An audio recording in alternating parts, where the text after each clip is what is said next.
New York tonight, a ceremony marking 60 years since the assassination of Malcolm X. After parting ways with the Nation of Islam and making a transformative trip to Mecca, he became a leading voice for Black Americans' human rights. And just weeks before his death, he visited Brown Chapel AME in Selma to encourage young people there to seek their human rights. Last week, one of his daughters visited that iconic structure. Young people were marching, protesting, demonstrating for quality education, employment, lifestyle, basic respect for human life. They were asking for civil rights. And my father, in his 20s, came along and said, "We demand our human rights as your brother." There's no asking.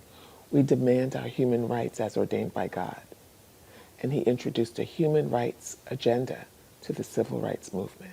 Last week, Dr. Ilyasa Shabazz visited Brown Chapel and saw the sanctuary where her father made that iconic address. She accepted an invitation from the Alabama African American Civil Rights Heritage Sites Consortium, which seeks to preserve sites that were pivotal in the movement, including Brown Chapel, which needs significant repairs in order to reopen its sanctuary.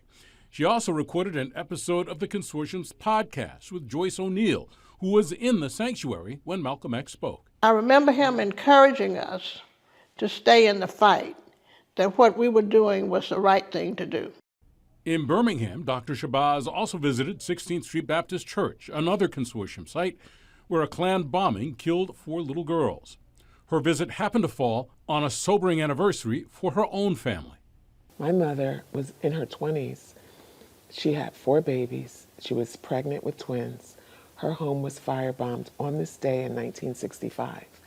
And a week later, we would all go and witness the assassination of her husband, a man who challenged a government that was historically unjust to its own citizens. And in spite of all of the challenges that she had, she did not live a life of bitterness or despair. It was because of her respect for herself, knowing her history, knowing her worth, her value, that she never accepted no or I can't as an answer for herself. She had a lot of faith in God. Dr. Shabazz, an educator and author, says what is important at this point in time is educating children.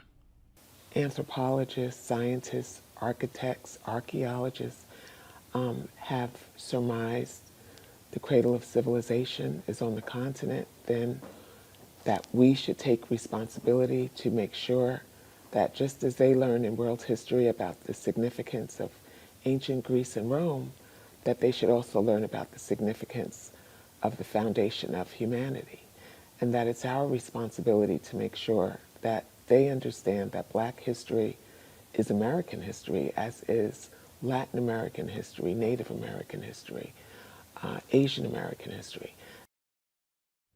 In full disclosure, I serve on the board of the Alabama African American Civil Rights History Sites Consortium, and you can see the entire podcast featuring Dr. Shabazz on Spotify. We've got a link to that podcast in the story in our WBRC News app. And I should also point out, she was talking about her mother, Dr. Betty Shabazz, who also has a tie to Alabama because she attended Tuskegee, what is now Tuskegee University. Yeah, that's a pretty awesome connection and really a good listen, that podcast. So go and check it out. Yeah, incredible family. All right.